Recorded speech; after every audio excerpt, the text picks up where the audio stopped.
So I'd like to go through some of our errors in understanding the visitation with some of my own comments associated with them. First, we are rooting the world. We need their help, wisdom, and technology. It's a nice promise, but to do this, they'd have to take over the world. All the reins of power, all forms of authorship and power in the world. Next, they're here to save us from ourselves. This is what people believe and want to believe, and also what they're supported in believing by the intervention. They're here to save us from ourselves. We're going to destroy ourselves. How could they do this except by taking over and controlling our actions? If we're so out of control in their viewpoint, how would they control us? Except by taking us over completely. Next, they have high technology. They must be able to do almost anything to help us. There's no evidence of this. It's wishful thinking, dangerous assumptions. With them, we could travel into the universe. They could take us into the universe. It's wishful thinking. Since they are not attacking us, they must be friendly. I mentioned this before. That's illogical because it ignores all the possibilities in between.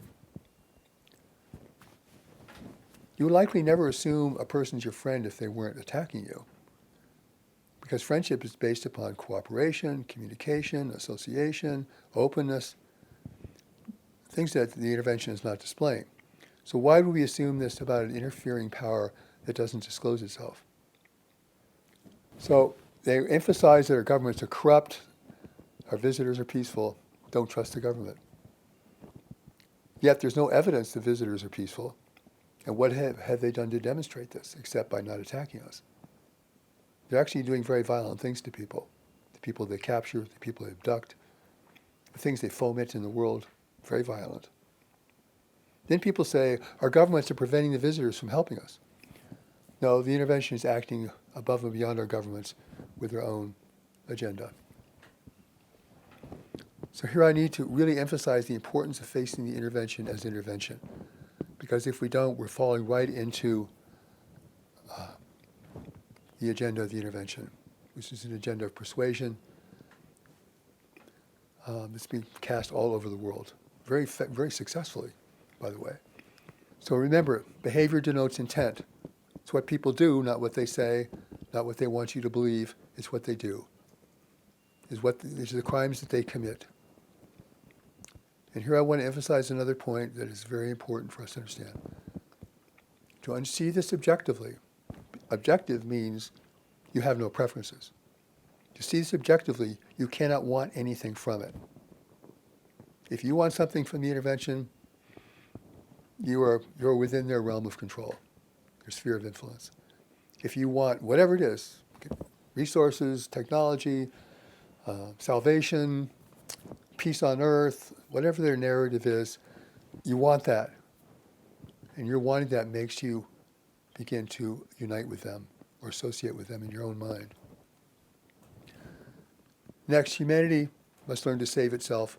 No one is going to come here to save us. That is very important to understand. There's no saviors out there. Even the allies of humanity are saying, we're not here to save you.